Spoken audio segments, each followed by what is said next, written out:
U.S. Hemp Building Association. Tonia Farman with Hemp Northwest and Queen of Hearts Hemp Foods. We are a grain processor and CPG brand. Great discussion. But I just want to say, I want to applaud everybody that sat through from concrete all the way through the end of the day today to talk about fiber and grain. It's a huge topic that needs to be discussed more openly, so I would like to give you all a round of applause for being here and opening those discussions. Thank you very much. We asked you all to get a little alcohol because we know that we've got 2 more hours to go, but we're going to try to make this fun, okay? So everybody stand up, do a few jumping jacks. No? Okay, all right. All right, no, it's all right. So anyway, so first of all, I want to say that you guys have an incredible panel up here. So many of them focus solely on the industrial hemp industry, from grain to, we've got the U.S. Hemp Builders Association, we've got the Hemp Feed Coalition, we've got Roger up here from Healthy Heart, we've got Jason Wagner that does both cannabinoids and fiber grows, even outside of the United States. We've got our Hemp Industries Associations from the manufacturers and industrial from Minnesota. AURI's up here. I know I'm missing a couple, but I'll have you all introduce yourself. But anyway, thank you all for being here.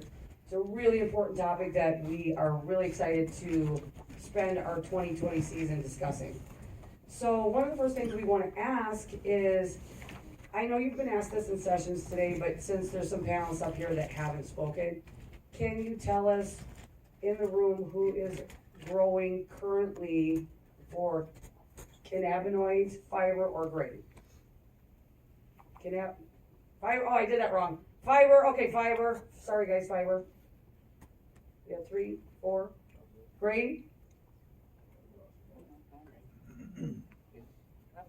We're undecided at this point. The seed is in the bag. The seed is in the bag. Yeah, that's what my, never mind. Anyway, so, and the cannabinoids. Okay, all right, perfect. Okay, so what we're going to do is we're going to do some introductions here really quick. So there's a big panel, so if you guys could just slide right through who you are and what you're doing in the industry, that'd be great. So there should be microphones abound, but I'll give you this one. Hi everybody, I'm Gregg Gnecco from Hemp Northwest. We're located on the Columbia River, Oregon-Washington border, and we do grain processing in the Northwest. Roger Bish from North Dakota. We do grain processing. John Schultz, Executive Director of the U.S. Hemp Building Association. Tonia Farman with Hemp Northwest and Queen of Hearts Hemp Foods. We are a grain processor and CPG brand. I'm Hunter Buffington, currently Program Director, soon to be Executive Director of the Hemp Feed Coalition. That's exciting. I know. I'm Andrew Bish, founder of Hemp Harvest Works. I also operate a company called Bish Enterprises. We design, engineer, and fabricate harvesting and other types of equipment. Hello, Aaron Rydell, Salt Creek Hemp. Currently farming, just pulled in our 5th crop this year, so hemp farmer. I'm Tyler Shook. I'm from Dickinson, North Dakota, and I am a hemp farmer. We grow primarily grain crops, along with, we run a back county operation, cow-calf operation, so feed some hemp too. Hi, I'm Sarah Wellington. I'm the founder of the Minnesota Hemp Farmers and Manufacturers Association, a 501c3 organization based on the science and research of hemp, so that, because science isn't a secret, and we should all know what it means, so. My name is Matthew Kaiser. I'm on the advisory board of the Minnesota Hemp Farmers and Manufacturers Association. Dave Ladd, president, co-founder of the Minnesota Industrial Hemp Association, so a trade association, 501c4, based here in Minnesota, and basically analyze, advocate, lobby, educate on all the issues you've been talking about today, on again the industrial hemp side, food, fiber, and the continuum from seed to consumer. Jason Wagner, Vice President with Cadenwood Biosciences. We do a lot of things in a lot of different verticals inside the industry, so breed genetics for cannabinoids and fiber hemp. process. We farmed here in Minnesota 170 acres last harvest. Process, and then consumer packaged goods that go all the way to mass retail.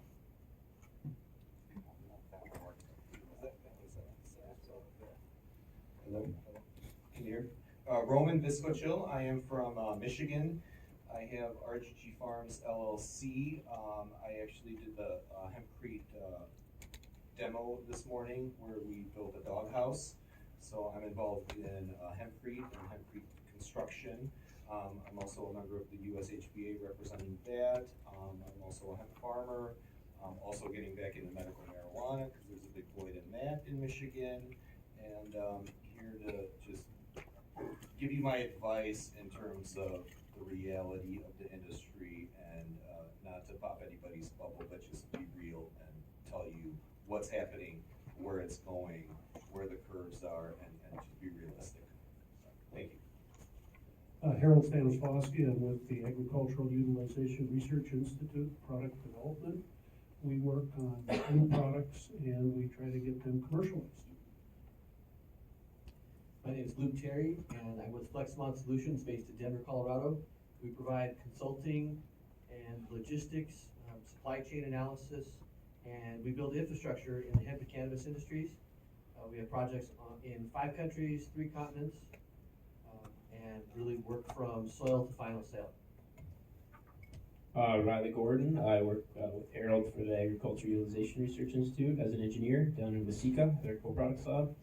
We focus on, our mission is to provide economic benefit for the state of Minnesota through value-added ag products. And our 4 focus areas are bio-based products, renewable energy, co-products, and food. So as you can imagine, hemp falls into all those categories, so we're pretty interested. We've been involved in the industry here in Minnesota quite a bit. Daryl McRae from Fresh Hemp Foods of Manitoba, Canada. We are a food processing company, and we strictly just work with the grain side. That's awesome. Thank you guys so much. Everybody give them a little round of applause because honestly, everyone up here is innovating the industry for us, and hopefully we'll be able to follow what you guys are doing and make it a little easier than what the last few years have been. So I don't get to sit in all of the sessions, but the ones that I did get to sit in on today, there were some really clear thoughts about supply chain. And as we were going through discussions, just, out in the hallway today, and just me getting to talk to you guys who are speakers a little bit more, and then listening to some of the audience questions, my concern is that people don't really understand what the supply chain really truly means. And I think that we need to spend a little bit of time on that. And I think we need to break that down from the fiber side and the grain side. Is that okay with everybody if we do that a little bit? Is there a specific question that anybody has on the grain side that we can kick this off with, as far as the supply chain goes? If I want to grow grain, how do I reverse engineer? Because I don't want to grow something that I'm just going to sit and look at like I am now. My mistake was that I didn't have a buyer. Thank you. I need a buyer. Yes, we are here. We ding, ding, ding. We have a winner. Who would like to talk about this? Can you repeat the question? The question, repeat it. Gentleman back here that wants to grow grain or interested in growing grain, but interested in the market first, right? I don't know what I want to grow. Okay. It's all going to have the same problem. Okay. I think how do I reverse engineer any product that I want to grow from this? one thing's extremely important is finding a market before you grow. I mean, that's with any type of specialty crop, and right now they are specialty crops. The grain is, the cannabinoids are, and also the fiber. So find that market first. Be glad to visit with you later on if you have time. And we deal with grain, and if that's, and give you the good and the bad with growing grain, mostly good, I think. And there's other people that would work with you on fiber and CBD. Thanks. Your sister looks much younger than you. What's that?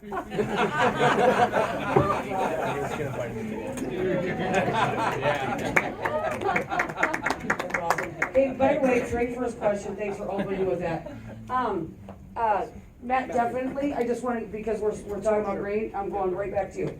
Daryl, I'm gonna have you answer this question for him as well, okay? Yeah, first and foremost, that would be the thing to do is get a contract. Now, I understand where everybody is in this room. We're kind of just basically starting off. So finding that person with a good contract, and there's going to be a little bit of trust for sure. We've been in the business sort of in the hemp industry for 22 years, and we still have gluts of grain up in Canada. It's we just finished. I was just telling Roger, just went through our 3 biggest hemp farm conferences across the prairies, and I don't know how many people came up and said, I bet you we could lay our hands on at least 10 million pounds of grain, no trouble. That isn't contracted, that's out there right now, and that's just in Canada, and that's just from companies that are some of the new companies that are starting up on the cannabis side of things, that and on the CBD side of things, that have all of a sudden now have a byproduct that's called grain. So that's kind of where we're at right now as far as that industry. I think the good things come out of that. I just spit a couple words in there. I think good things come out of that, because now you can get spin-offs. And actually that's how Hemp Canada and Fresh Hemp Foods started. There was a company that came up and really overproduced back in 1999. And all of a sudden there was a whole bunch of cheap grain out there that was available, and here we are now. Daryl, I want to ask a quick follow-up question on that, because we do 6 shows a year and we travel throughout the regions, and the stories that come through over and over and over again are the contracts that farmers are signing are no good. So when it comes to grain, can you give anybody some advice on what to look for, in their contracts? Is there any guarantees? I mean, some words of wisdom there, because I haven't heard anything fabulous on that in 3 years. Again, I mentioned it, it is a startup. We're all a fledgling industry out here. If you have a contract, do some diligence, certainly ask a lot of questions. Grow what you can afford to lose. That would be one thing that I would, and that's where we started up. I was one of the first growers to grow it back in '98, and I grew it for that company that all of a sudden wasn't around in 2000. So we were sitting on a lot. We moved a lot over to New York as bird food. We got our money back, but it's still, our industry started up with a failed project first, and I really do think that there's going to be some spin-offs come out of this, and it'll be all right. There's going to be learning pains for sure. But stick with it, but do your diligence. Thanks, Daryl. Sorry, I didn't mean to put you on the rope with that. Go ahead, Andy. Yeah, so I'm gonna help answer this question, and I know Roger talked about how he can talk to you offline about purchasing seed, but if you want to get into this industry right now, you don't have a market. So that's what you have to be realistic about. If you're looking for the market, you're welcome to help create it, because that's where we're at. That's what we're doing. If you want to get involved with this, don't get involved with this because you want to make a pile of money this next year, or the year after that, or the year after that. It's not going to work out.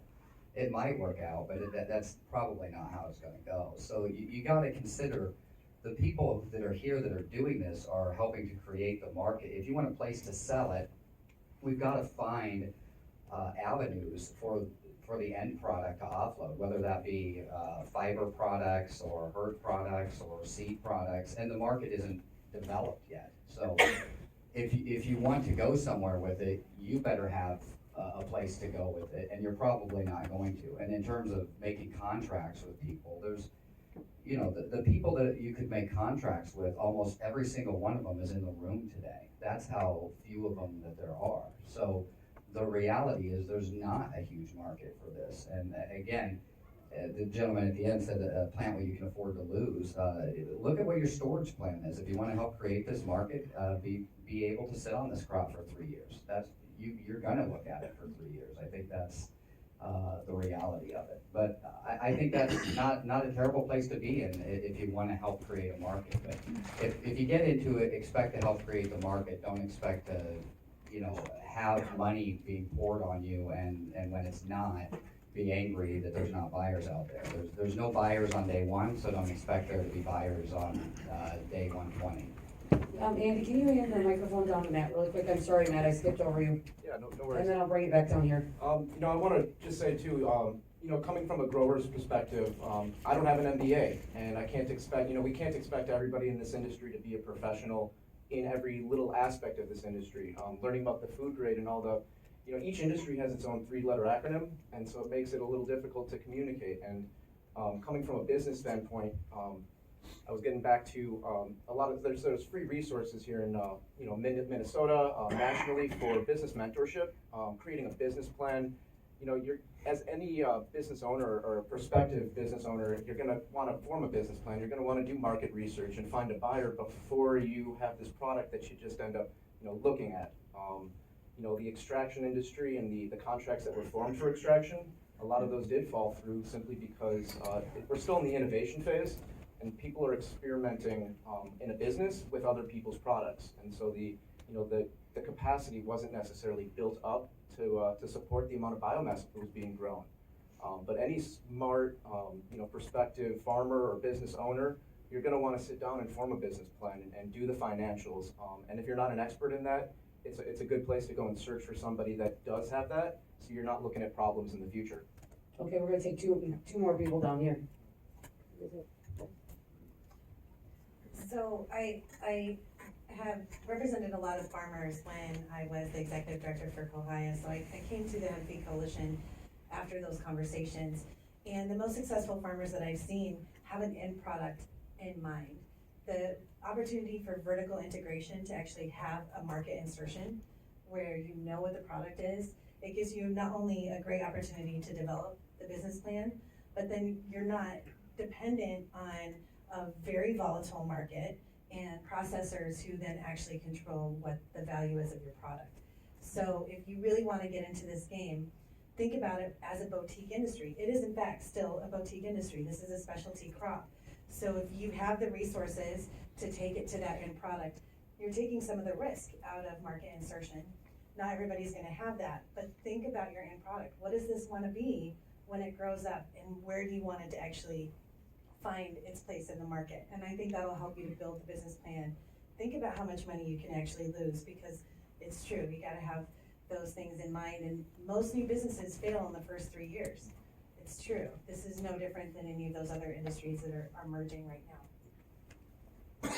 I was just gonna say, from the grain side, all that being said, and the contracts and everything, don't be afraid to reach out and collaborate and say, hey, are you willing to go to a processor or a buyer and say, hey, I would like to try to grow this. What do you think we share this risk? That's what we've done at Hemp Northwest. Is we're really small.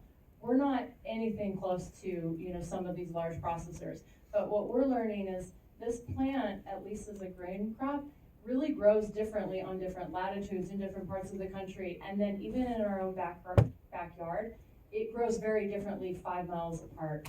So what we're doing is we're doing some really small trials with farmers that really believe in this as an industry, and they believe in it as food, and they want to put a little bit of their own risk into it, and they know that they may not make anything off of it. And we know the same, but we kind of go into it with this shared risk approach and a very collaborative approach with that mutual understanding, as long as you both are on the same page and communicate that.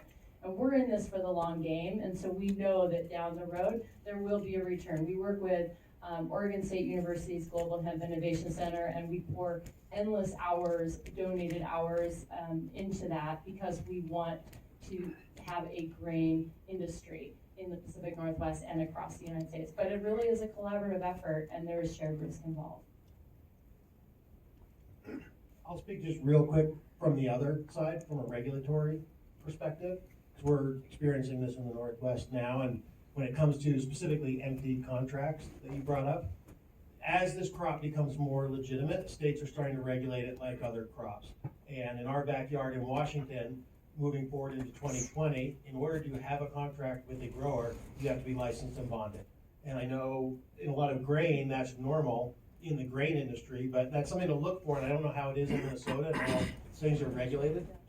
But as this crop becomes more legitimate, when you look behind who you're working with, who's going through all those hoops to be legitimate with the state, and really that's the protection for farmers that backs contracts. And it's been a gray area with the explosion of cannabinoid production and new businesses and other things. But I think, especially in the grains, in a lot of states, it falls into a grain. Oddly enough, in Washington, it falls into seed and hay, not grain. But there's regulations as the states adopt them that are specifically protections for growers working with companies. And Greg, then those are the commodity handlers and broker programs, and it's a federal program, so most states have some form of it. And we've actually been discussing that a lot ever since our Las Vegas show on brokers and what are, broker rules. I know we don't like that word, but, it is what it is. So hopefully, as we move forward, that'll regulate itself and that won't be such a concern, but it has been, for the last 3 years. So, with that being said, the big question, and I don't know on grain, how the genetics fall into place. Are we good on genetics? Are we still looking for good genetics? I just know that, grain's being grown more than fiber, and I think there should be some discussions on the genetics in grain. Yep. I can take that one, I think. Farming for the last, since man domesticated anything, has always been looking for better genetics. So we're never done looking for better genetics. We're gonna hope that we continue to improve the genetics. As farmers, there's things that would make harvest a lot easier. Number one, finding varieties that are less likely to shatter seed.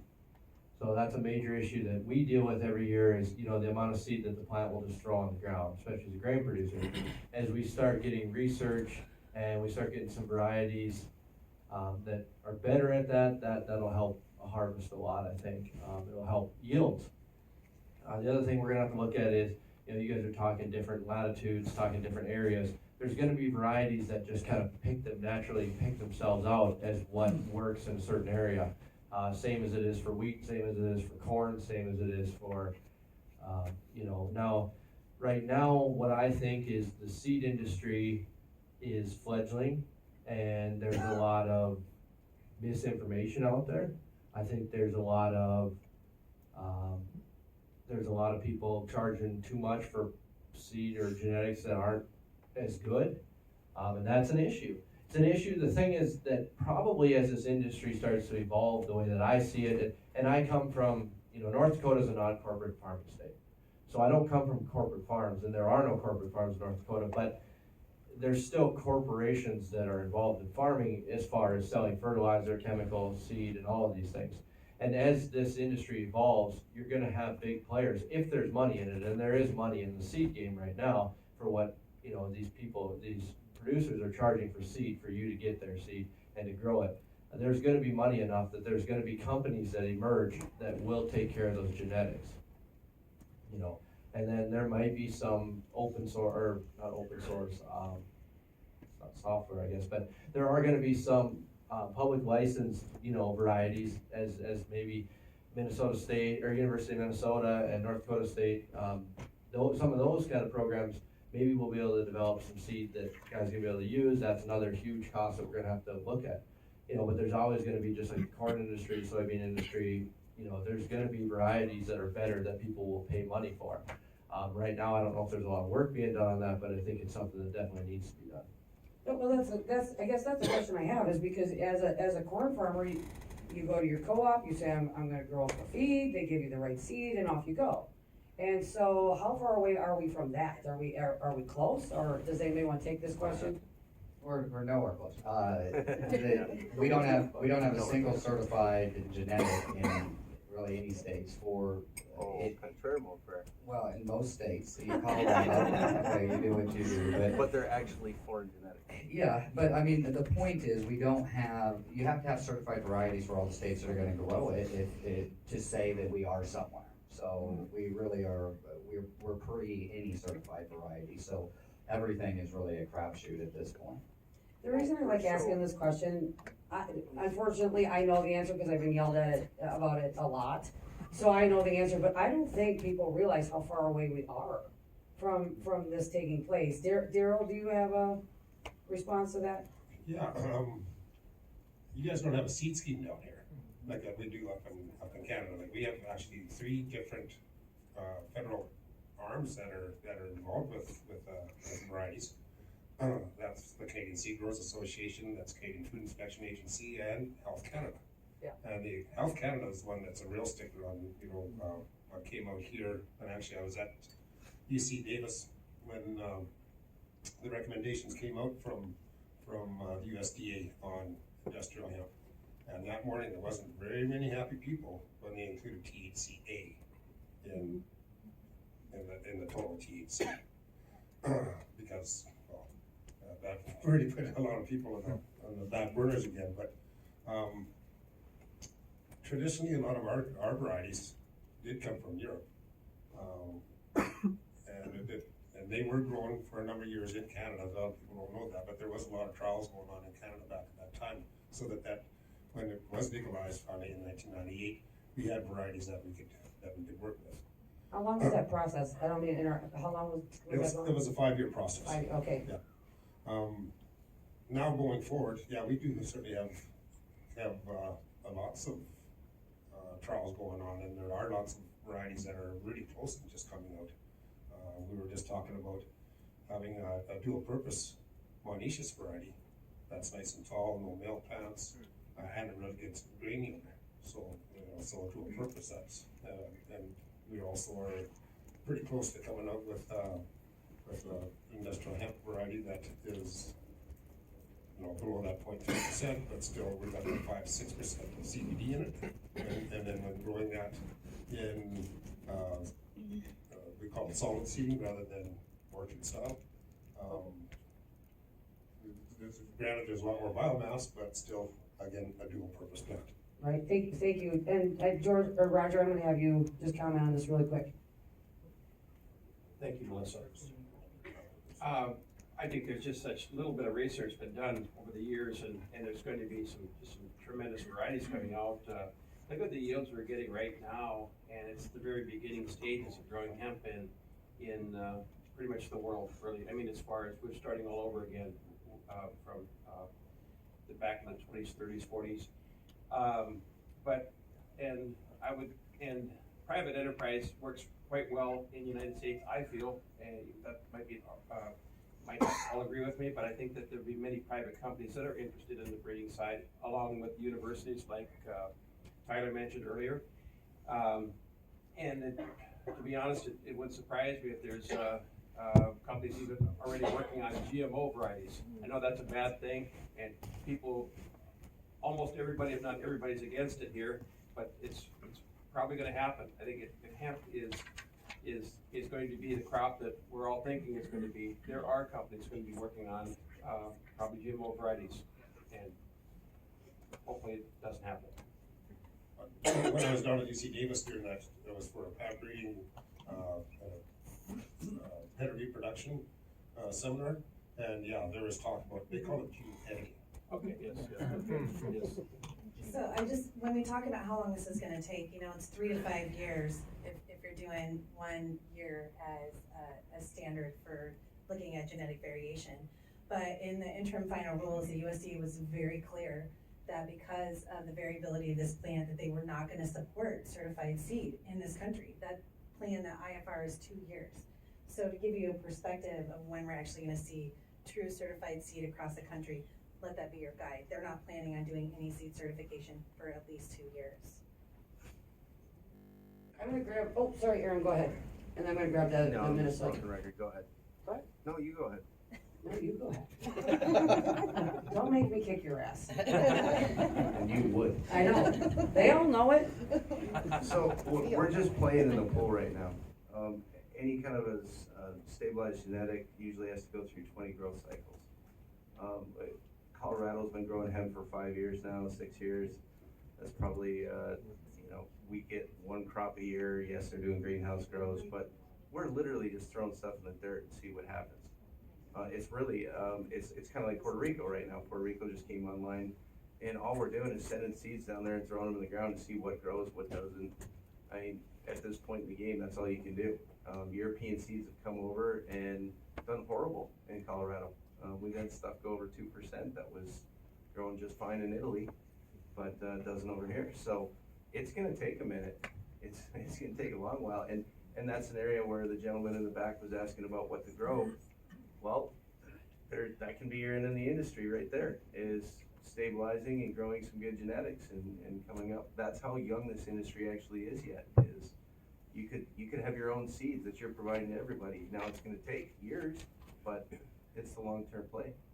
So what I'd like to do is, we actually have a couple of Minnesota associations on the panel with us today. And since we're in Minnesota, I would really love if you guys would comment on the genetics, what you're seeing in Minnesota, if you're seeing any grain production in Minnesota, and where you're getting your genetics from at this point. Yeah, thank you. So I wanted to start off too with, here in Minnesota, we are lucky to have remnants of the 1940s war effort, Victory for Hemp, where we produced a lot of fiber. We're lucky in the fact that we have a lot of feral varieties of hemp, some call it ditchweed, still surviving, through cross-pollination, dropping their seeds every season and regrowing. What do those test at? What's that? What do those test at? That's a good question. Do you? I don't think they're below 0.3. No, there's hardly any. No, there's We not. found them in Wisconsin. We tried smoking them and it didn't work. Yeah. There's compliant, 1.5 to 2% is pretty common, but there's compliant stuff. Yeah, I was going to say that the varieties that I've actually seen in the fields growing, they aren't growing flowers. They are the 10, 15 feet tall. They're very, because the seed is dropping where it's growing. Nobody's cross-pollinating these. Nobody's planting them. The seed matures, it falls, it overwinters, and the volunteers come back up. And so the process of crossbreeding, it's naturally created an inbred line that's perfect for Minnesota simply because it's still here. And like I said, the ones that I've seen, it's not much flower material, so I wouldn't imagine that there would be much THC just because so that's a question beyond me though. Well, just remember, they never tested for 0.3 back in the day. That's true. Like he was saying, I think most of your ferals are actually around 1%. Well, and it's not just using the ferals just in general, but crossing those with known strains and using genetics to test those. But as going back to your original question, we are years behind, because who said it, 6 years to even F1, F2, if go through there. We have people in the Midwest that are buying and selling grain that are F1 or seed F1, F2 and calling it certified. That's not true. Don't buy that seed. It's not certified. It just doesn't exist yet. We are way behind. It takes a long time for things to catch up here. Well, and that's exactly why I say that, because I think if we're dealing with our farmers who, corn, soy, like I said, they're used to being able to roll in, say I'm gonna grow for this, so they get a certified seed and out they go. And I've heard the word to all the places we travel to, certified seed, way too many times to not get into this conversation. And that's part of the reason why I founded the association, is that farmers are going into this so heavily with the word certified, because that meant something with the corn seed. It really meant that it was gonna grow in the state and it was gonna pop out after this many days, and you dump this on it, and then boom, you got 2 ears of corn, boom, you're done. That happened, but this is not the same. We do not have the genetics to back that up. We took it away for 80 years. We have to rebuild what we had here. And we were a fiber state. We produced an immense amount of rope for the war effort. And we can be a great grain producer state, but we don't have certified seed. And don't let anyone tell you that you do. But you could be the person to make that if that's your niche. Get a couple of acres over and grow some grain seed, grow out some mothers, see what happens. David, go ahead. I think if you step back, in my other capacity, I have a government affairs communications firm based on agriculture. I have clients, ethanol, for example. And so one thing I would say is, what I found in my almost 30 years around the agriculture sector, that includes lending and everything we've been talking about plus today, is technology is not static. And what you've been talking about today, just in this summit, this last 45 minutes, there's so much more coming down the road. Because as this continues to evolve and develop, the generational continuum on this, when there is money to be made, if there's the issue of GMO or whatever term you want to use, seed, intellectual property, identity preservation, cross-pollination, liability insurance, and we talked about crop insurance. I mean, all of those issues are gonna, research and development, public-private partnerships, all of that, you know, when you talk to, one of my clients is an ethanol facility, and if you ask its CEO, when's the next generation of ethanol, the second generation of ethanol, he'll say, what the hell are you talking about? We're in about our 7th or 8th generation, because of the technologies we've adopted. And so that's what this industry has even ahead of it for, you know, and ethanol's been around in Minnesota, you know, for a long time. But it's, what we'll see here in Minnesota is that's a well-established industry, right? And even they are still facing some of these challenges. And when it comes to how do you, they just went through a massive $47 million expansion and modernization down at Alcoin Clean Fuel. And what they're doing is they're the next generation. But they had to utilize all of these technologies to take them to that next generation. So none of this is gonna be static for this industry. Whether it's seed, for food, for fiber, whatever, right? Getting a lender, all that stuff. You know, it's an exciting time. That's why we're here. I think we're innovative and entrepreneurial, right? But it's an exciting time. But the challenges you see today, not to diminish them, but understand, I think someone mentioned out here, it's a long game. You gotta play long, and that's why we started the association. You know, I've had people call and I've said, if you're looking for, say, legalization here in Minnesota, don't join us. We're not your group. This stuff, because this stuff's gonna stick around for a very, very long time. So we're trying to build it over the long term on the industrial side, knowing that all these things are coming down the pike, plus things we haven't even mentioned. Thank you. I just want to be really clear when I say this. We, as an industry, which is you guys, and you guys who are just getting into or maybe have been into it, the discussions on these simplistic things like, are there genetics for seeds? I hear all the time, and people truly believe that there is.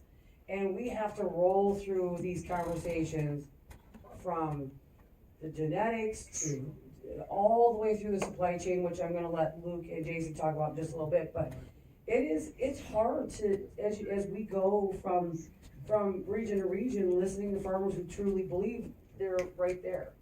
And they're not, and we know that, and we have to be very clear about that. And so I appreciate your candor, to be quite honest with you. Yes.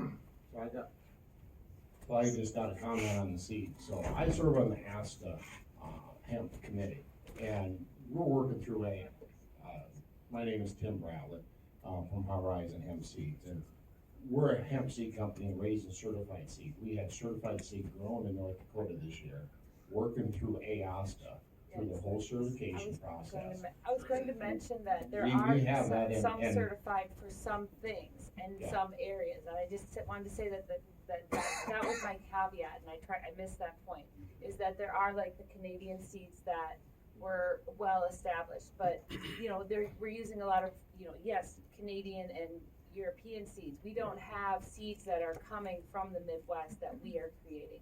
The seeds we have are imported, for sure. Right. So don't let someone say that like Midwest what we're doing is certified. we're getting That's registered not a seed thing. from Canada, and Yeah. we're growing it through the Exactly. certification process.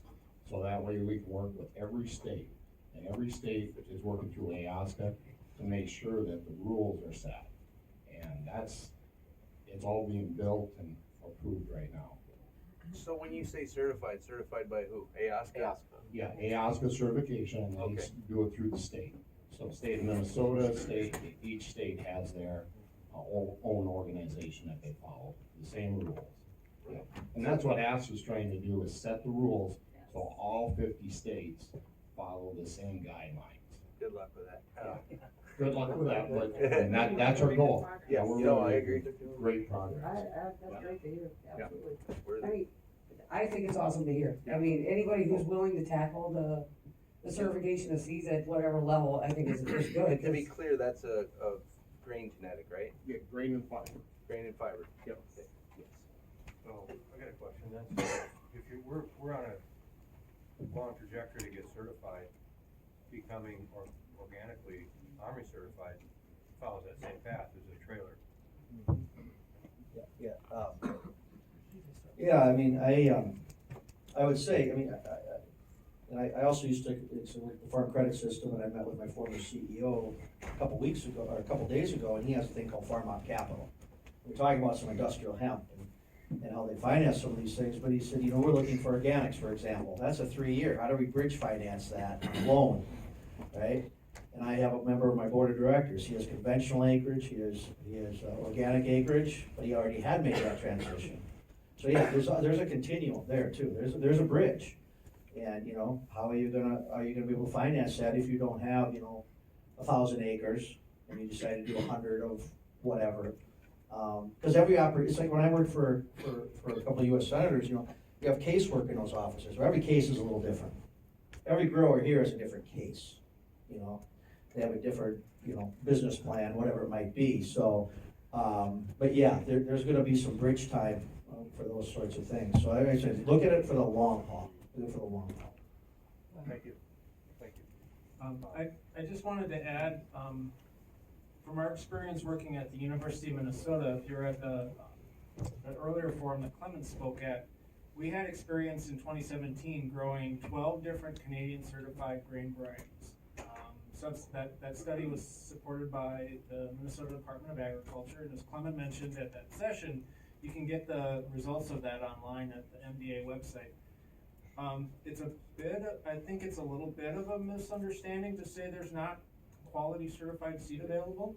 You just have to buy it. You have to buy it from a Canadian certified producer. Right. It's available. And then it's selling for about $2.50 a pound. Right. People here, I've heard in conversation today already, are talking about these Midwest certified seeds coming out of Michigan, Wisconsin, and Minnesota. We don't have that.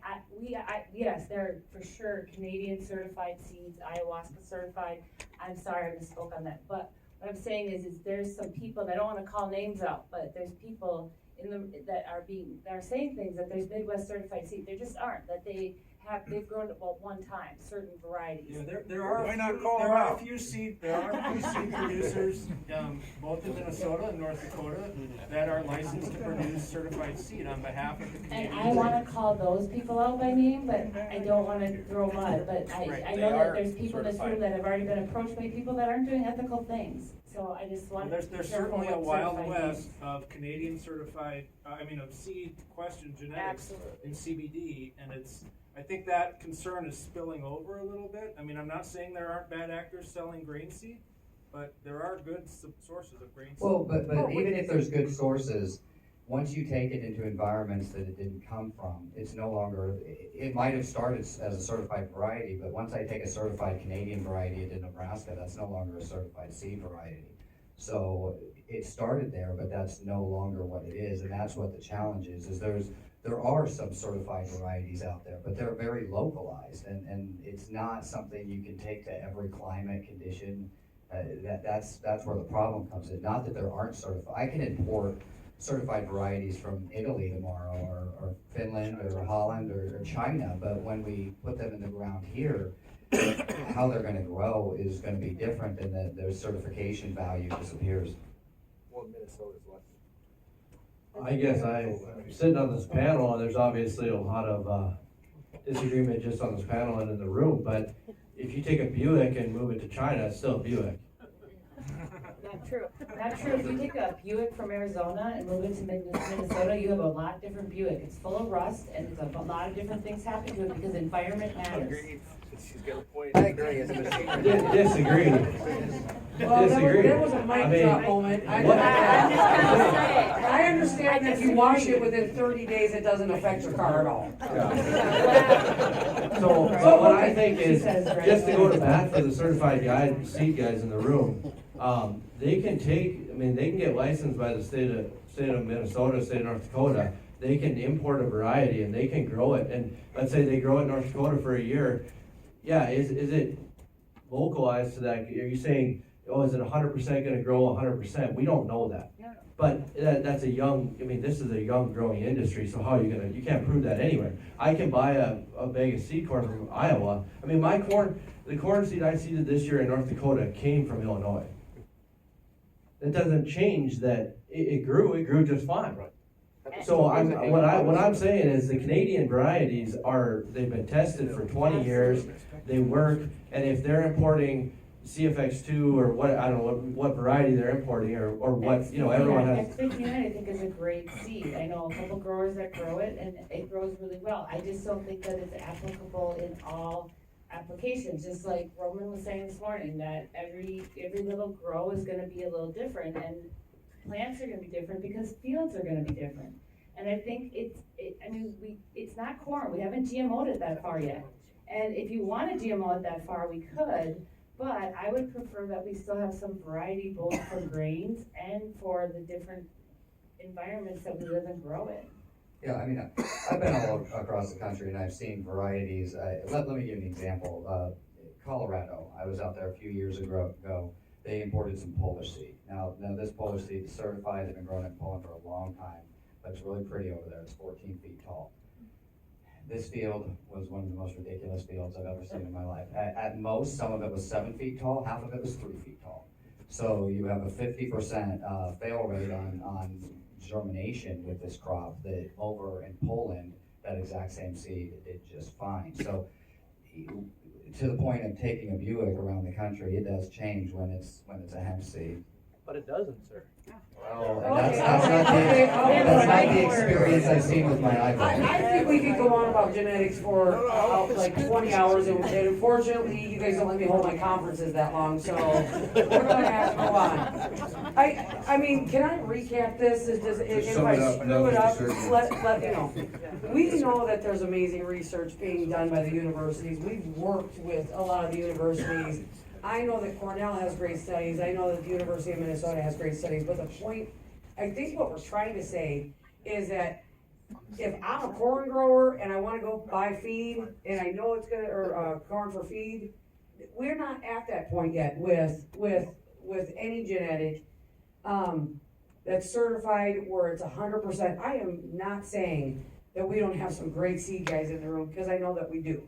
But I think we need to just take a step back and look at what we're working with as an industry. And we know that we're bringing in seeds from other areas that aren't the same as ours because we're hoping that it'll work.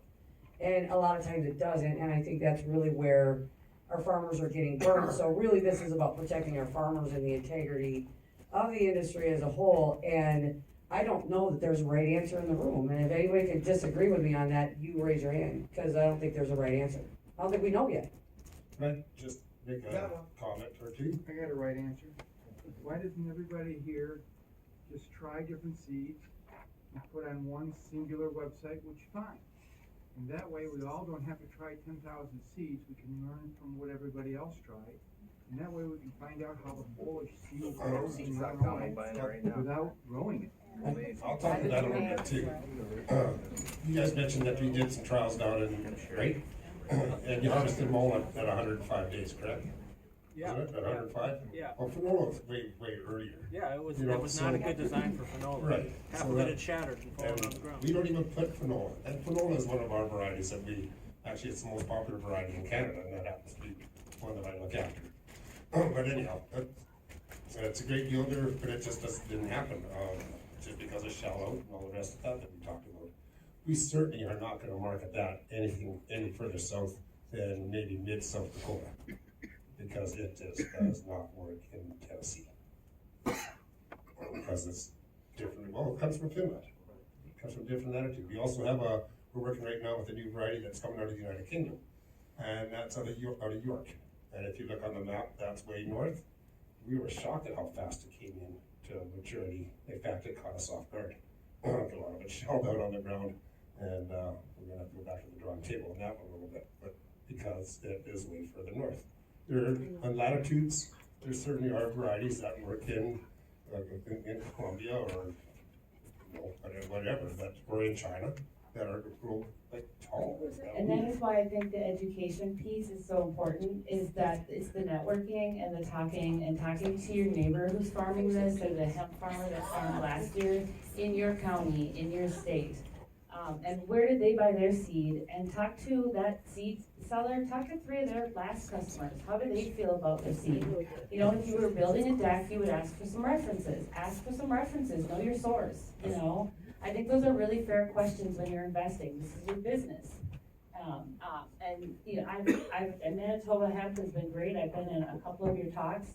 And yeah, you're right. You're very open with your information, and you've been doing this a very long time. But do the same thing with whatever you decide to buy. Is ask questions and know what you want to do. I'm just not I think that's the main goal. carrying this on anymore, but my dad was one of the first 2 to ever grow rapeseed in Western Canada, which evolved into canola. And that was a fledgling industry, and it had lots of time until it became canola. Then all of a sudden it took off and whatever. But there were guys that were literally 10 miles away that would demand a certain variety because it grew better on their land, or you know, it just seemed to work better. And everything is exactly the same fertilizer, blah blah blah. And 10 miles away, it wouldn't work as good as a different variety. This is all going to be a matter of time figuring all this stuff out for sure. And as more varieties come available, as your seed industry starts up, as you get more research and development going, you guys are going to get it. It'll happen. It just isn't going to happen overnight. So I'm gonna jump in here because I want to round this up. I know there's a lot of things that people want to talk about, and Melissa was like, what are you gonna say? So this is my words for you, is that we fell in love with the cannabis plant because some of us thought it could save the world. Some of us thought it was great food and very nutritional. Some of us thought it's what we should build houses and cars out of. Some of us think that we never should have stopped growing it. And I made this joke inadvertently that what other plant in the world is a family, a genus, and a species, and I said family species because I put them all together. That's what I said to you. But this is the reality of this plant, is that it can be everything that we want it to be, but it's going to take time, it's going to take effort, and everybody on this panel is right. Right? There's a certain point. Yeah, that's what I'm saying. We're gonna figure it out, but let's all do it together, and there'll be a group hug after this. All right, we're gonna just take, I'm cutting you off. We'll go back, I promise. Just watch seedshare.com for that. All right, so, hey Bob, can you come do a little fashion walk for us? We're just gonna take a brief moment to chill down the room. Well, heat up the room, because I'm gonna make y'all look at his ass. All you girls are He is wearing hemp Levi's, which I was so excited to be able to buy. Hey, Bob. They're on the market. They are on the market. They're on the market. They're on the market? It's the white label. Take off the jacket, spin around. Okay, I had to do something, jeez. I knew if I got into genetics I was gonna get in trouble, but. Okay, so, where do we go from genetics?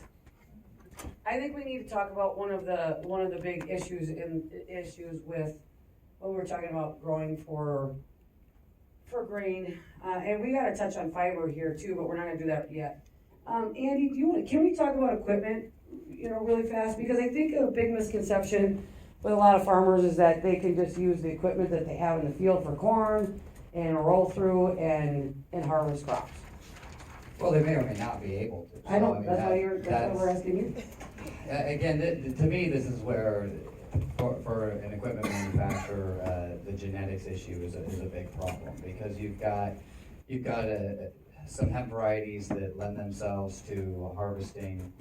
Look at what Canada's doing. Okay, so they grow a shorter variety that they can take a regular combine in with a draper header and cut the tops off for seed, and that works very, very well. So in that situation, yeah, you can use pretty regular equipment. You've got to guard things. I mean, the hemp plant is very tough, so your header's going to have additional guards on it that you might not have for corn, and your power shafts you might guard a little bit differently. And there's some other areas in the combine that you'll probably put some additional guards on, or might remove some components. But a lot of times that can be shared. When you start to get into some more specific purpose varieties or dual purpose varieties, that's where we're going to have a challenge using some of this additional or standardized equipment, because if you want to make one pass through the field on a 14-foot tall plant, there's going to be modifications made. So to me, we have to look at what are you trying to do at the end, and then we have to walk that backwards to determine whether or not the equipment that you have is going to work for that. I don't think there's a right answer. Again, a lot of this is gonna be genetic driven. And the economics of the genetics are really gonna drive ultimately the planting and the harvesting technology that we continue to develop, because that's, whatever we want to do, it really doesn't matter. It's gonna be the economics that drive this. So I don't know exactly how to answer that question other than to say maybe some of it could be used, but if you take out your equipment, just stock, you are gonna run into some problems if you don't understand what the challenges are. I mean, I've got a variety of photos I could always show people, when you go into harvest grain, when you go into harvest fiber, what's gonna happen, what wraps up, what breaks most often, things I tell people, carry a lot of fire extinguishers, because, you just never know when you're gonna have a wrapping issue. Hemp's nice because it's naturally fire resistant, so, yeah, I mean, when it gets hot, then it burns, but my point is it smokes before it fires. It's not sunflower oil where it burns and then you need to run like hell. So you have a knife, you have a fire extinguisher, you're mostly gonna be okay, but there's a lot of changes people need to make to their equipment to go in and harvest grain, to make sure that equipment isn't gonna get damaged while they're going through the field, absolutely. Okay, perfect. Does anybody have any questions for Andy on equipment? There's never any equipment issues. Well, That's yeah, 'cause you do such a good job. I'm gonna be here all week, so I'm sure people have questions. He will be here all week. Because we're making him again. Okay, all right, so what I wanna do is I really wanna go to, I was listening to Roger and Tyler talk today about this great relationship that they have working together when it comes to, you grow for Roger, right? Yeah. And you take care of Tyler on the seed cakes that go back to him. Can you just explain the process to us, please? And this is a great example of the supply chain and how these guys are working together. Tyler and his brother, great farmers from they live probably 200 miles from us, something like that. And we got to know each other, and very ambitious guys. I have a lot of admiration and respect for them. They work very hard, but they farming their hemp. They bring their hemp to us, contracted with us, and then we process it. We do cold press expelling, and we're going to then from there our secondary product would be hemp seed cake, and the hemp seed cake goes back to them.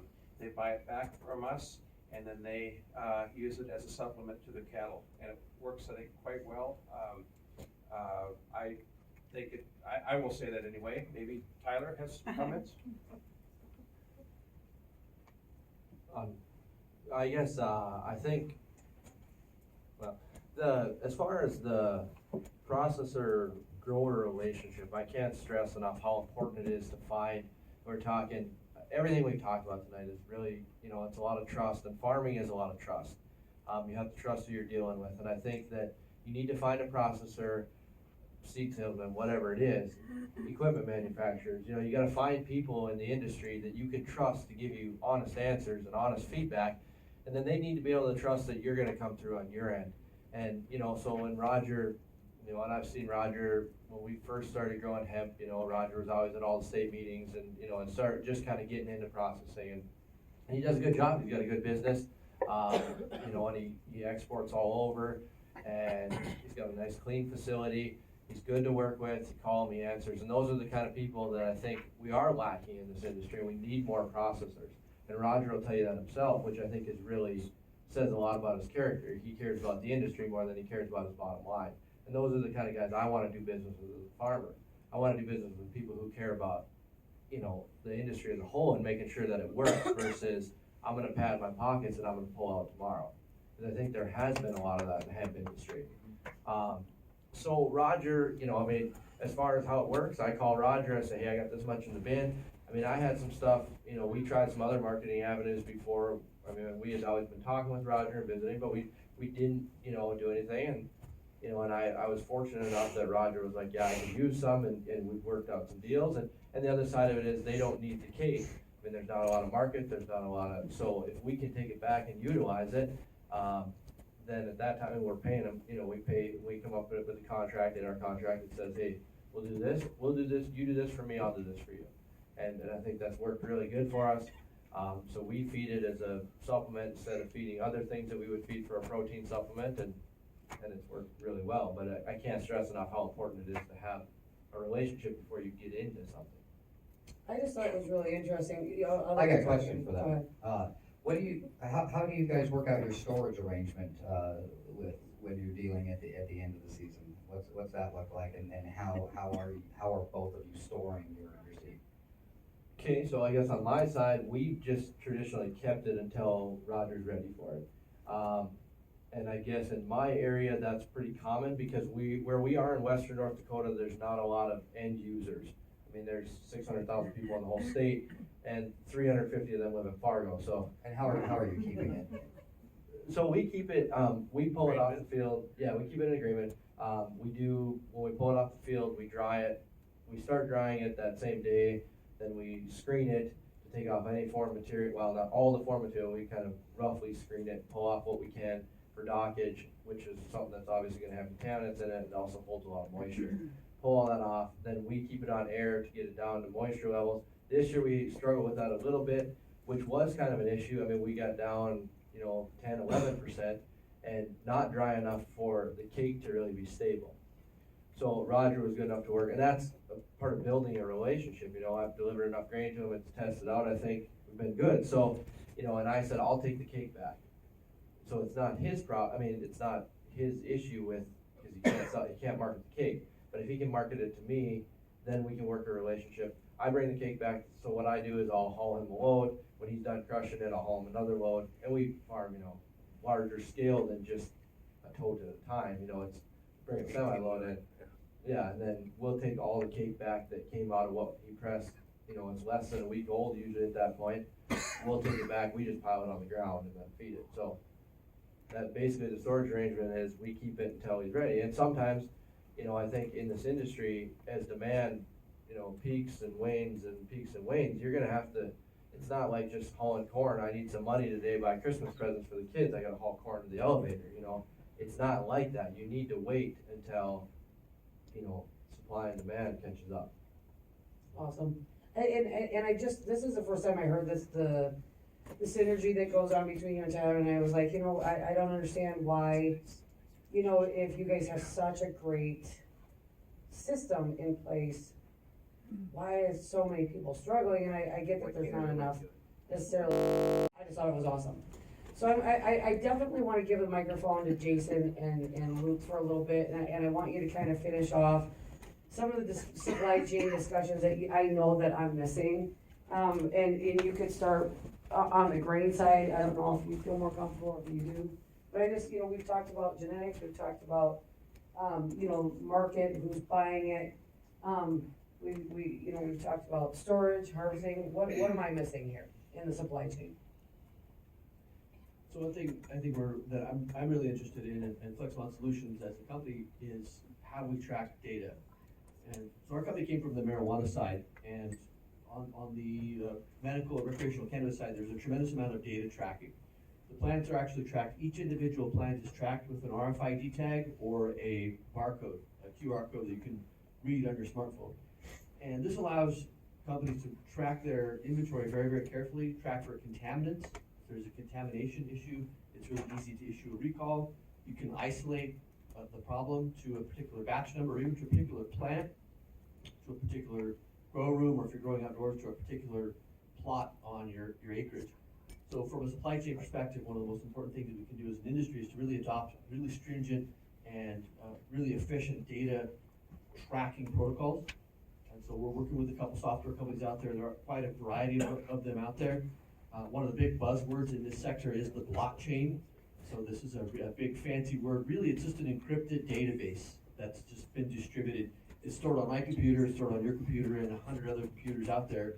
And all the computers are constantly checking with each other to make sure that no modifications have been made in the database.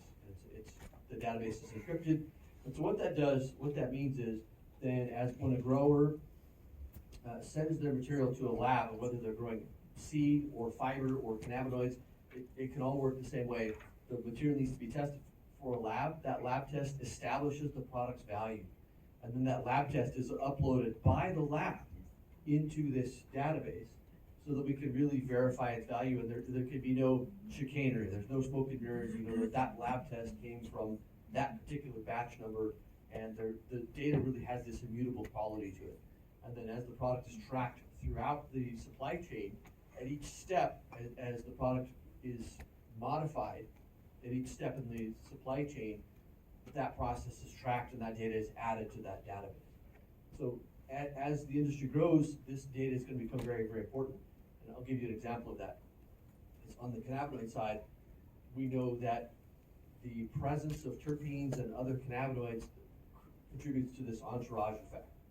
And that entourage effect it makes a big difference clinically, and it can also affect which conditions are treated by these cannabinoids and how efficiently we can treat these conditions. As this database grows, we'll be able to tell which extraction techniques work best for a given condition, or even which varieties, which terpene profiles. As we move over into the industrial side, we can look at things like storage techniques. Which storage techniques give the best yield, or which storage techniques are most likely to cause problems in the supply chain, cause spoilage, and which decortication machines yield the strongest fiber integrity. So in this age, we really need to be able to build databases to make the best decisions we can as this industry grows. Jason, do you want to add on anything there? Okay. Go ahead. So, which companies are the leaders in working on those databases? So we work with a company in North Carolina called Remedy. It's called RYMEDI, but there are quite a few different companies out there that are doing database validation programs.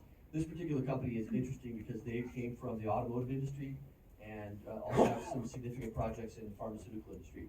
And so with that experience, they've seen where it can break down, and they have the ability to solve problems before they've arrived.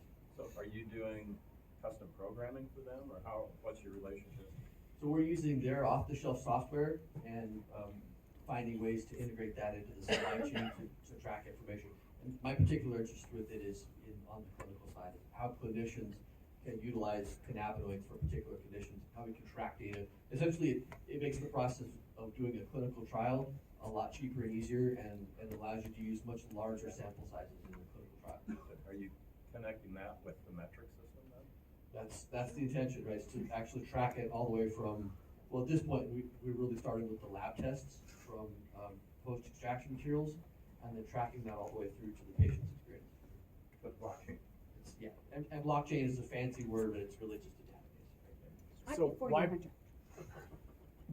why blockchain instead of traditional sophisticated like databases stored on the cloud? I mean, I guess it seems like we have issues sourcing great quality, reliable seed. Why are we focusing on whether or not we can track it in blockchain when there's databases currently able to be used? So a blockchain really is just a database. It's just a distributed database. It's a keyword, buzzword. Yeah, exactly. Database. It's a buzzword, but it does have an important function, is that it's very difficult to Bills of lading, all kinds of stuff. It's very difficult to hack it, right? It's hard to falsify the data that's on a blockchain because it's encrypted and because it's distributed throughout the cloud. There's multiple copies, and those copies all agree with each other. It's hard to pull a fast one on the system when it's that form of encryption. But I'm not worried about the U of M pulling a fast one when they claim they have good genetics on the seed, right? I mean, again, it comes down to the reliability of suppliers. I don't know. I just Yeah, like so blockchain. can I jump in there really quickly, because I just want to point out that blockchain is just a new technology. This is not smoke and mirrors, and the one thing that blockchain really does that's so helpful for the industry is it tracks the lots, as he was talking about. So you'll have a processor that takes in a bunch of different lots, right, makes a salad, and then has an end product. So, and then this is very common in traditional food supplies. Because if something goes wrong, if you have a Listeria outbreak or something like that, you have to be able to trace it back to that source so that you can control it. And that's why I was so excited over here, is because a lot of departments of agriculture are considering blockchain technology for their states. So this is not new. And when you talked about a bill of lading, this has been a huge issue in Colorado. And this takes me right back to that metric conversation. So the last 4 times that a load has been held over, right? Everybody's heard about this happening. what has happened is the transporter gets stopped by the police, by the sheriff's department or the highway patrol, and they say, what are you hauling? And they say, oh, I have hemp in the back. They say, okay, can I see your COA? And then they hand them a COA that comes from a marijuana lab. And guess what happens? They go to jail. CDA sits on that product until they can find a lab that they trust, that's not metric, not marijuana, to recreate those lab analysis. Think about this. And not only that, part of the reason that's happening is because the metric system across the country has had on record as much of as a 0.27% variation. That is not acceptable when 0.3 is our threshold. So that's why I was having an embolism over here trying to get this out. But this blockchain technology does provide us some solutions, but we're not recreating the wheel. We're actually treating hemp like a food and an agricultural commodity as it should be. So I'll try not to be so excited. Here you go, Andy. Also, to attract investment, you've got to build these systems for the future and be very flexible going forward. So the databases you're talking about, that's kind of old news. They're out there, they're usable, but what we're talking about is really building for the future to expand the industry. But to your point, a lot of this is putting lipstick on a pig. There's people that are going out there and they've got crap software that they're saying, now we're using the blockchain, and it's still it's still the same crap software with blockchain technology. So blockchain is the key if all of the infrastructure for the blockchain is working. So just because a company's using blockchain technology doesn't mean it's not just crap software.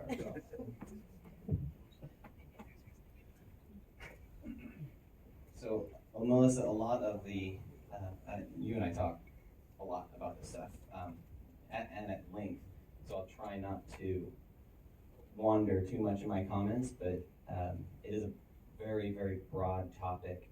As background, I come out of, and my company comes out of consumer packaged goods. So our experience is running multi-million, billion-dollar brands like craft beverages, things for General Mills.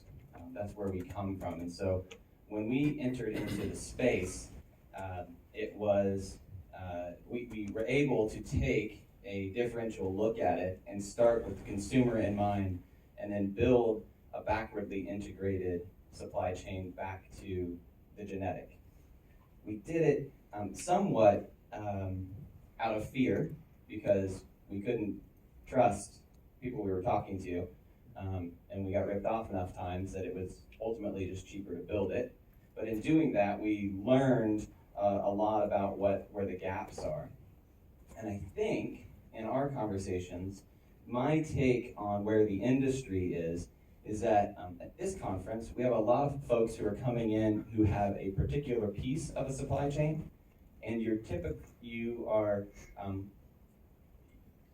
in your other daily lives, in your former careers, you plugged into that, and the downstream and the upstream was already there.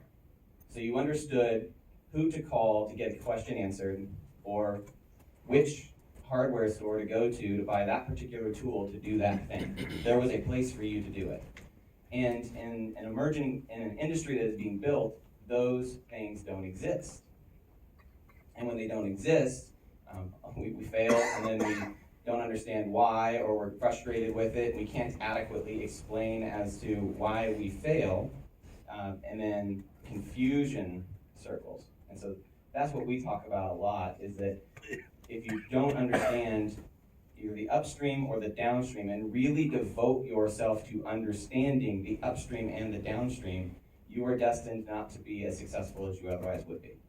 That's what I would help to leave you with, is ask those questions. 2 to 3 pieces before whatever your input is, understand it, and 2 to 3 pieces after you let go of whatever you produce, what is happening to it, and really seek to understand that.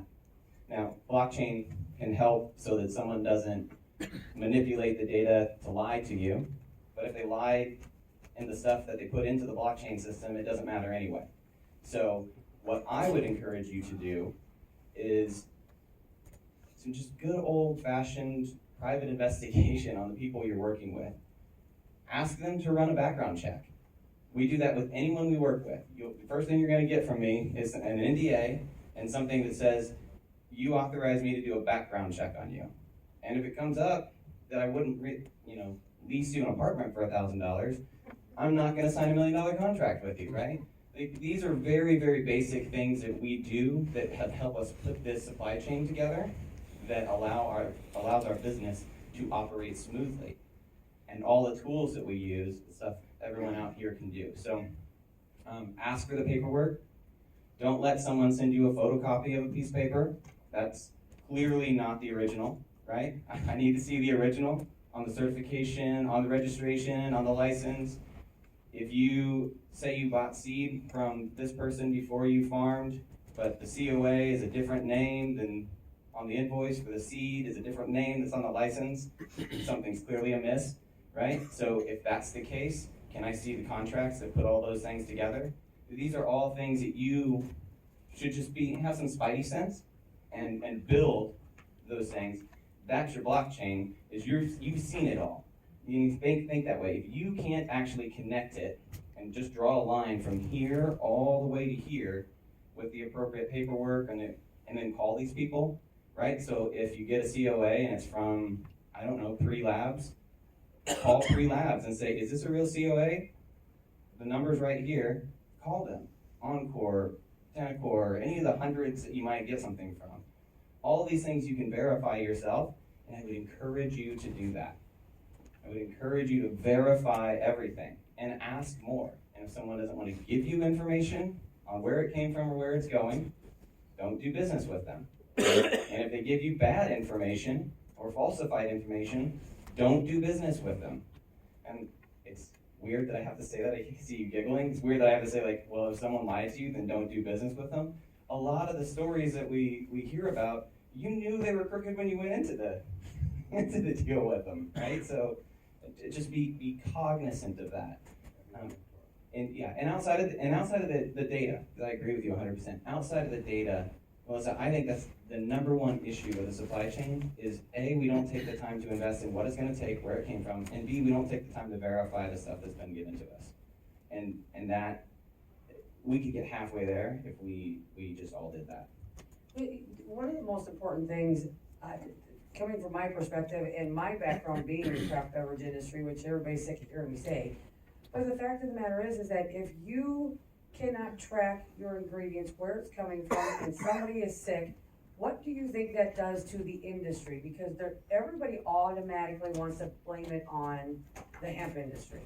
Because it's already questionable. So we need to be really careful with where we're getting our ingredients from and to be able to track it back to the actual problem.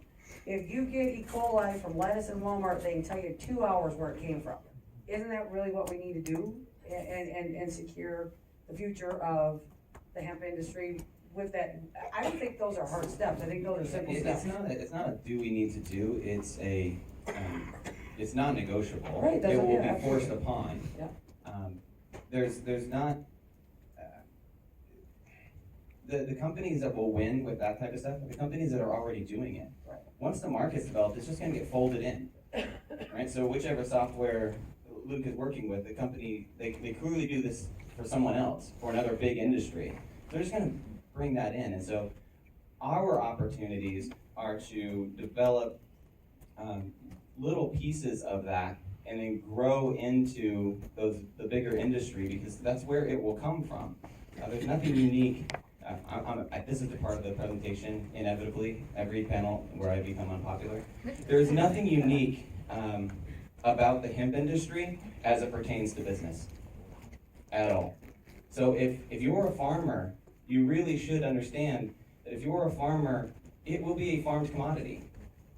And if you're a processor and you process herbal extracts, that's what CBD oil will become. And if you're a consumer good, you still have to learn how to sell it into Walmart, right? And so if you don't have a relationship to know how to sell it into Walmart, that's what you need to develop doing, because that's where it's going to come. There is nothing unique about the business of hemp. It's just new. And as soon as regulation occurs with legislators, it's going to fall into the normal trade of things. It really will. There will be a trade, a commerce trade. It will fall into, and those things will just start to happen. So your opportunity right now is to learn about the things that you don't understand and build a solid business that's insulated from 1 to 2, 3 upstream or downstream, so that when that consolidation happens, you're well positioned to be of value. But if you're just doing one thing and you think it's like seed plus water equals $1 billion in my bank account, you're destined to fail. It's not going to work. There were a couple people on the very front end that did that.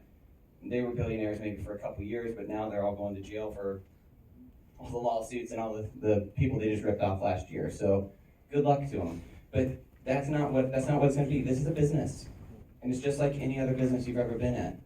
And you can be super successful with it, but you got to be smart, and you can't be just trying to be opportunistic, because that won't work. Quickly, I can't, and you're popular with me. Very few people. No, I seriously, and I've, again, for 3 decades, whether I've been lobbied or lobbying or involved in the industry, agriculture sector, some things never change. Farmers are businessmen. Some realize they're businessmen and some don't. And all your due diligence, all the things that you would do to grow a business, you need to realize that. I remember, this was in a previous life, but I had a dairy farmer call me one day, and when I worked with a policymaker, and I let them, sometimes you had to let people, they're frustrated, you had to let them talk, right? After about 20 minutes, I said, can you just answer? I let him talk, didn't say a word. I said, can you answer me one question, sir? Because the senator should do this, we need to do that, we want to drive, a lot of things, they're venting. Can you tell me your cost of production? I don't know. I said, there's nothing. I can't manage your business for you, sir. Some realize they're businessmen, some realize they're not. And again, farming's a lot more, and agriculture, or whatever piece of the sector you're in, is becoming more and more sophisticated every day with the tools, identifying markets, traceability, and all that other stuff. It's not changing. So not to be a Debbie Downer, there's great opportunities here too, but I always say, eyes wide open, eyes wide open. And so, Melissa, if I might, because now that I kind of crashed it, like I typically do, I'll bring it back up. So, spend time at this conference. We have had immense success in meeting the right people, and pardon the pun, but weeding out the bad people at this particular conference.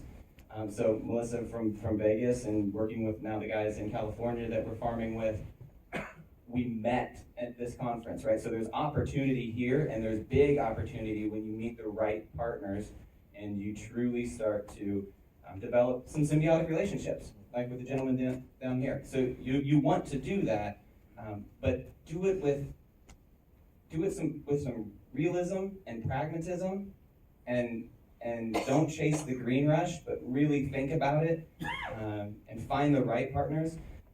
Because when consolidation happens, you want to be in the circle of folks who are working together, rather than kind of on the outside, either trying to do your own thing or having been swindled. So just be cognizant of that. If I can bring it back up before I. Well, and thank you for that, Jason, because we're not a large conference. I mean, we're a small business conference, and I feel like I could say that if somebody injected me with some high-powered drug, it would come out of my mouth in my sleep. We are business to business. We are here to connect you guys. We aren't, it can be somebody else's job to teach the consumers. That's not what we want to do. Farming and agriculture is very important to me. I'm Wisconsin, born and raised, living in a very small farm town where I am literally watching, this is just a literal statement of big, beautiful dairy farm right around the corner from us. Trust me, I know. Every summer you smell it. It's fabulous. That's what we live in Wisconsin. And slowly, over 2 years, I was like, where the hell are all those cows going? I didn't realize, this is how much I didn't realize. I didn't realize he was literally shutting his dairy farm down over over a 2-year period, and now we're seeing 543 dairy farms a year shut down in Wisconsin, and I know it's happening all over, but that's why this isn't a consumer event, that's why this is business to business. I spend 3/4 of my day taking phone calls from somebody that says, who can you connect me with for equipment? Who can you connect me with that understands animal feed? Who can you connect me with that understands the supply chain? That is, I swear to God, that is half of my day. And any one of my staffers can tell you that that is what I spend my day on the phone with. Because we've had the beautiful fortune of going around the United States and meeting farmers and potential processors and potential end buyers. And I know that we have somebody that's coming to the conference that is a large manufacturer that is interested in recycling, and they're coming to research it here. And that's what we want to do. That's the only way we're going to be able to do this. And to take risks. I mean, I think that's what we've all done. But I want to touch on one more thing really quick, and I promise we'll be done with the day and we'll go drink. Or whatever you do. That's peer pressure. So we've talked about, processors on the grain side, and we've talked about, the end markets and who's buying it. But what we haven't talked about is we had this beautiful hempcrete session this morning. And I just want to say, first of all, I've never seen it done in person, like on that scale. So thank you so much. I've seen a wall, but I've never actually seen something constructed, and it was awesome. I was sitting at the red desk, but I got to see the whole thing. But my question is here we are again back at, where did we have to get your herd from? And who's processing that? And please, Jesus, somebody tell me that all of this isn't coming from overseas, because now we're seeing all this great furniture, we're seeing hemp flooring, we're seeing Levi Strauss, we're talking about BMW. I know that there's studies going on at the State University with, they're working with Boeing, and all I can think of is why are my farmers not doing this? Yeah, no, that's a really good point. So actually the hemp herd that I used for the dog house that I built today came out of South Carolina. So it is a domestically grown hemp and processed there as well.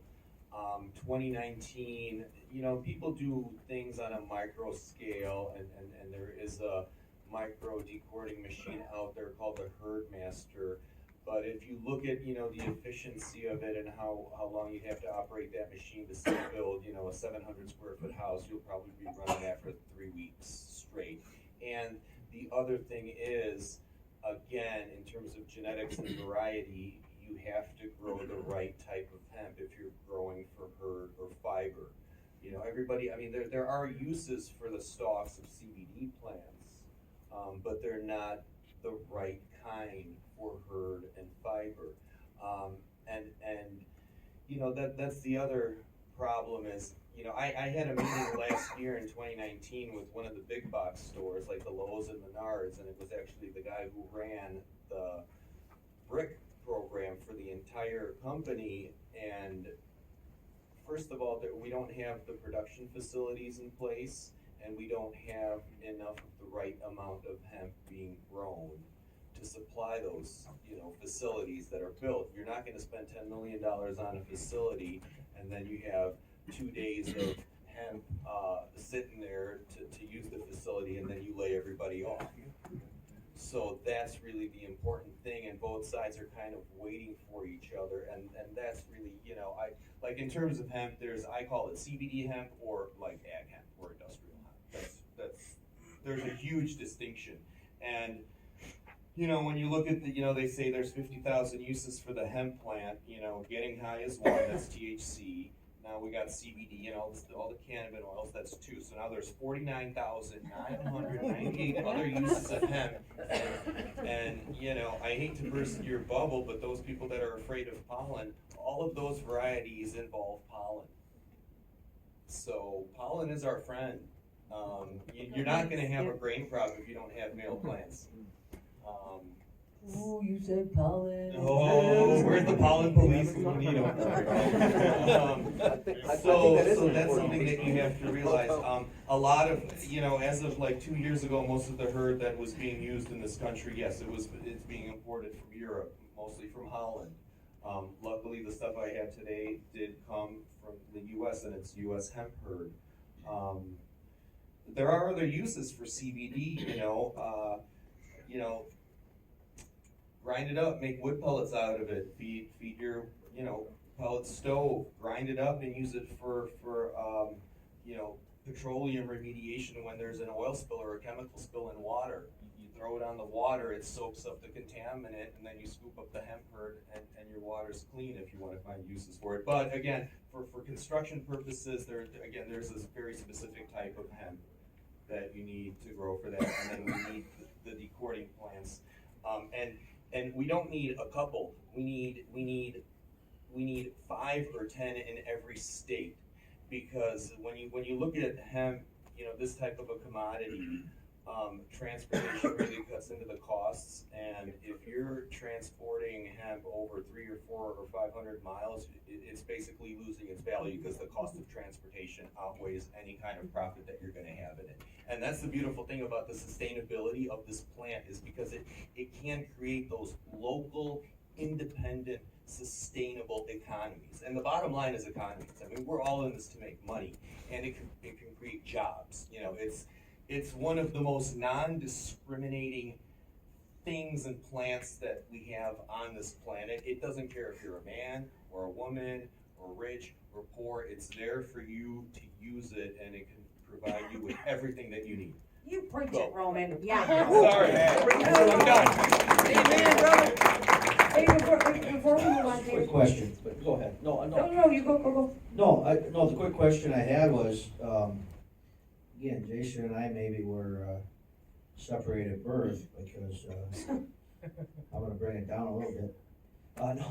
No, the question I have is, this is not a bad thing. This is just a curious thing, coming from a lending background as well. Lender confidence. It's again, chicken and an egg, 5 to 6 in each state, lending, a $10 million facility. Come here in this, whoever, ag country in this Minnesota, if you're a farm credit institution, can probably take that on without a participation or syndication. But this, comes down to investor in confidence, whether it's private investors, or you having investors as a businessman, or lender confidence. I mean, how do you, maybe I'm not sure there's not an answer. What would you say, how do we crack that nut? So the way we crack that is by approaching the ICC and the ASTM to get this building material certified, so that it's a certifiable material.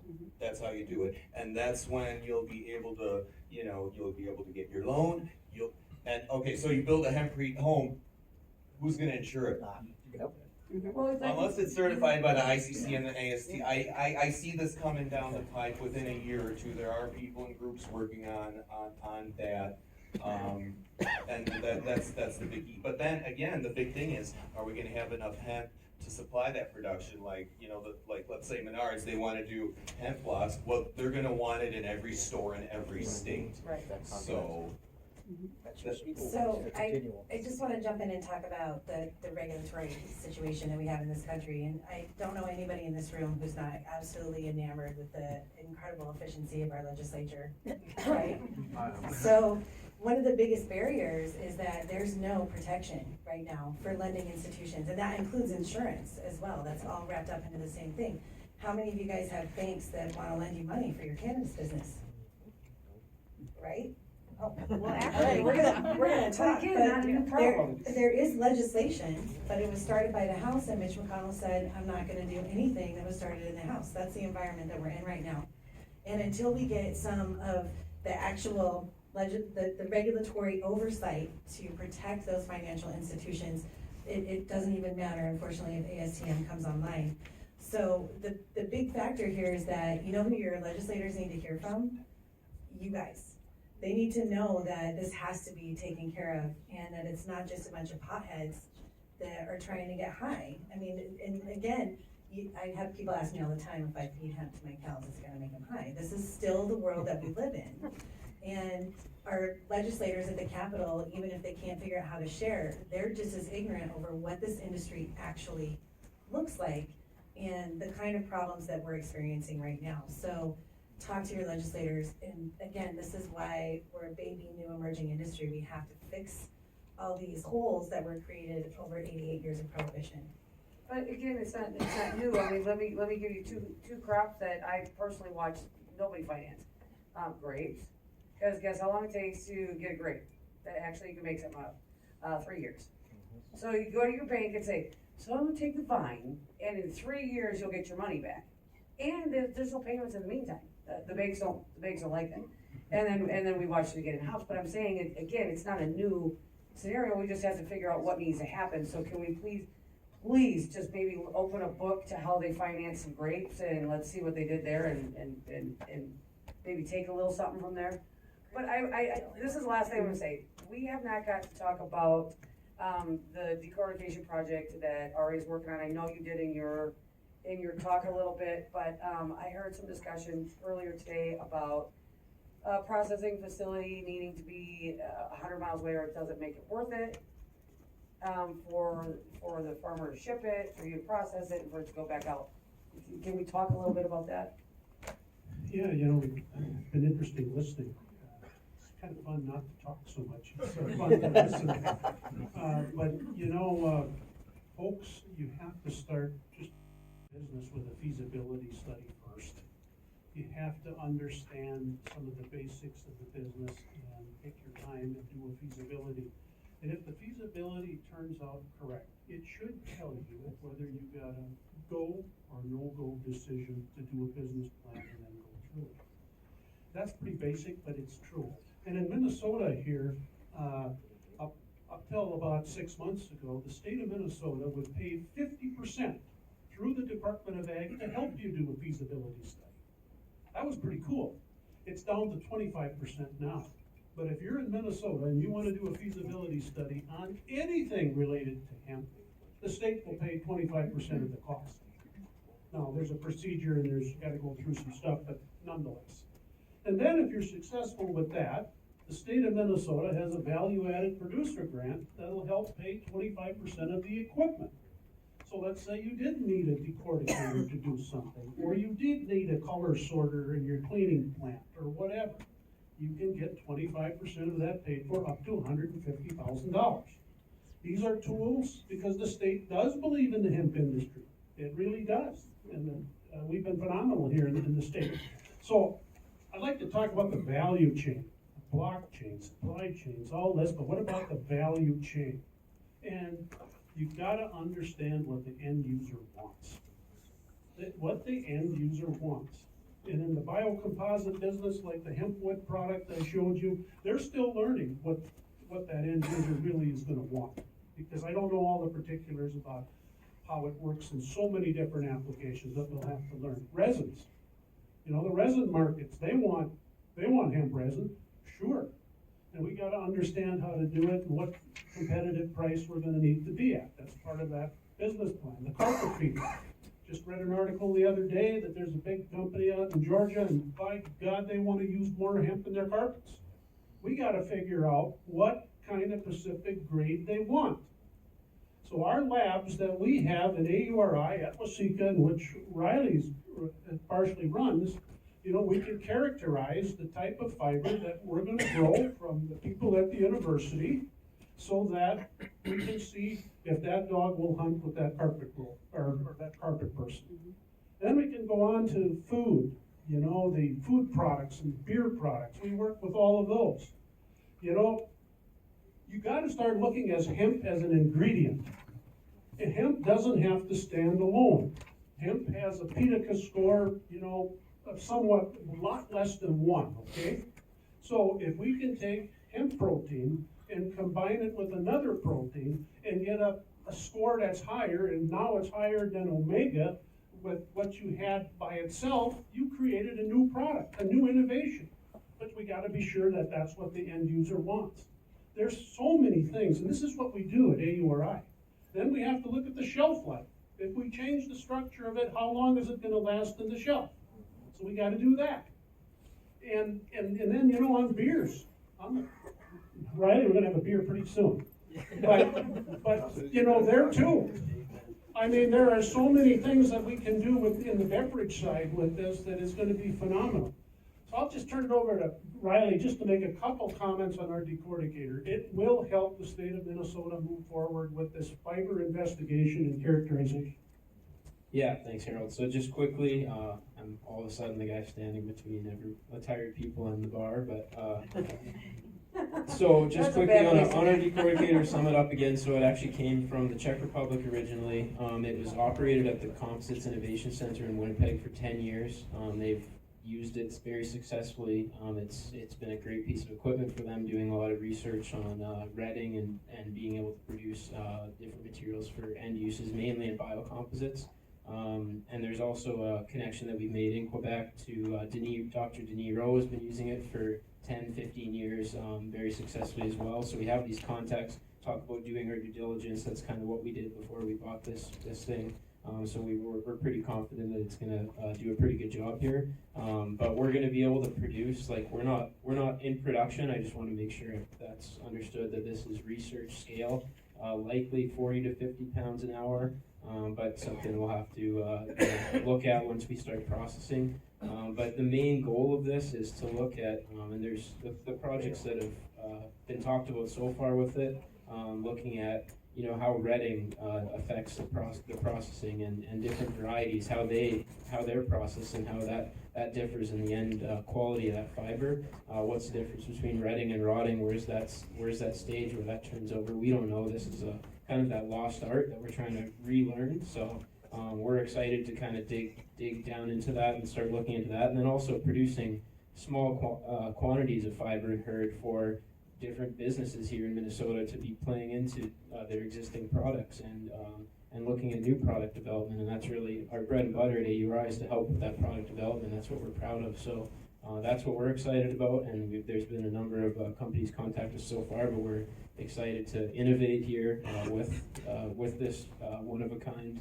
really, facility here. No one else is providing these materials. You got maybe the one bag of hemp hurd in the U.S. right now. I don't know, but yeah. So, any questions on the decorticator could answer?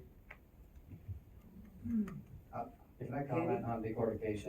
Yeah. Because when we talk about decortication, we're a long way from where we need to be on a decortication standpoint. One of the problems we have when we look at decortication equipment, and there's a variety of decortication equipment out there. I know a lot of the people that have invented these decortication machines, but without having the end market, decortication it comes out different depending on how you decorticate and how it passes through the machine, how long it passes through a machine.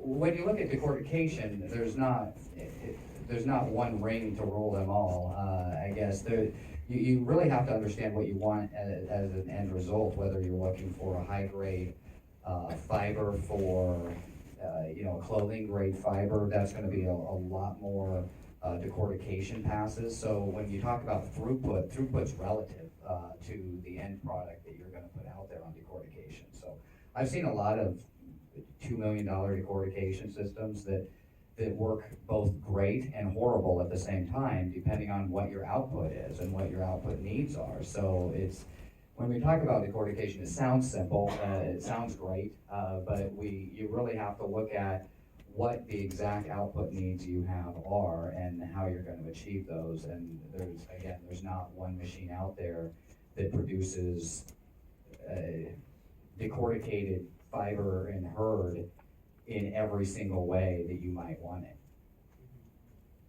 Is that like being able to replace the ice cube tray and get circles and squares? Yeah, I mean, kind of.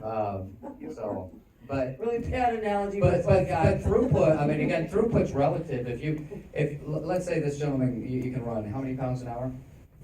Well, we've been told it's about 40 to 50, but we're yet to confirm that yet, and it depends. Okay. Again. Yeah, that's that first step. So let's say you're doing 40 and 50 pounds an hour or whatever that is, but that first pass isn't as clean as what you need it to be. So now you're running that through again. So what is your pounds per hour? You just have that. 25. But now you maybe need to run it through again. So now you have that again. And that's not necessarily a problem for their decorticator. It's a problem for all decortication equipment out there. Again, every single piece of decortication I have seen has both worked great and horrible at the same time, depending on what your output needs are. So you gotta really consider that and make sure that the decortication equipment that you're gonna have is gonna work with that.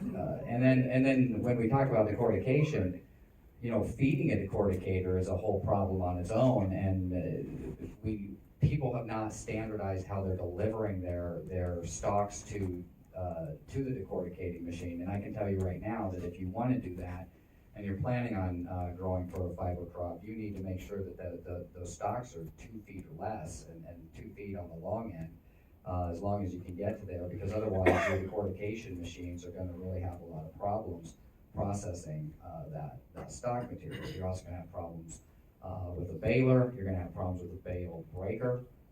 You know, there's a lot of issues from a mechanization standpoint. You really need to understand what exactly you want when you come out of decortication.